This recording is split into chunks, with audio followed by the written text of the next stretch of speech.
It is regrettable that the international community has failed to stop Israel from committing its ongoing genocide in Palestine, especially in Gaza.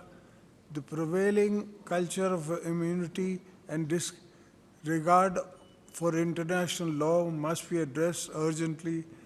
The people of Palestine and Lebanon and wider region deserve to live free from fear and violence.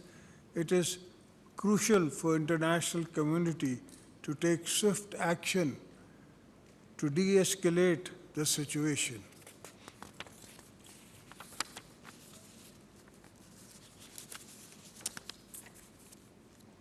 We call upon international community to take immediate steps to halt Israel's brutalities, prevent further loss of life, prevent conflict from spilling over.